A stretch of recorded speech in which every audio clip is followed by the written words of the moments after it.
Hey guys, so today we're gonna learn about diminishing marginal product. Let's start with a simple question. What is marginal product? Marginal product is the additional output produced as a result of one additional unit of an input being added to the production process. Tesla spreading factory shows the input versus the output. As we can see, as more input, which is the labor, increased, the output increased also. But does marginal product always goes up as more worker has been hired? The answer is no.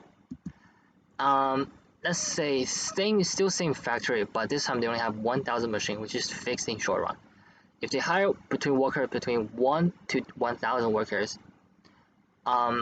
each worker have at least one machine to operate, which will reach their best productivity.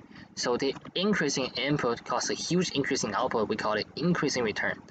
But if they hire between 1,000 or 2,000 workers, let's say 2,000, two people have to share one machine at the same time, which will test of their cooperation. It will still increase their productivity, but just not as much as they only hire 1,000 workers. And this increasing input causes not much increasing output. It's called diminishing return.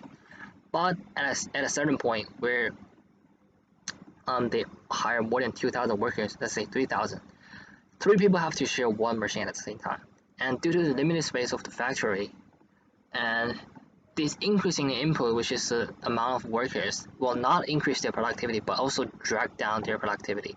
So the increasing input causes a decreasing output is called negative return, as known as decreasing return. And all of these processes are following by one principle. It's called the law of diminishing marginal product of labor, an economic rule governing production which holds that if more variable input units, which is labor, are used along with a certain amount of fixed inputs, the overall output might grow at a faster rate initially, which is the increasing returns, then at a steady rate, which is diminishing return.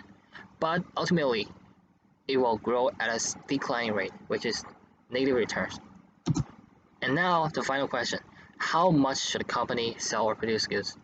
So think about it. If you're operating a restaurant right now, your equipment and the space in kitchen and restaurants are fixed. But what is variable is the amount of worker you hire. So use the law of diminishing marginal product of labor to decide how much worker you have to hire.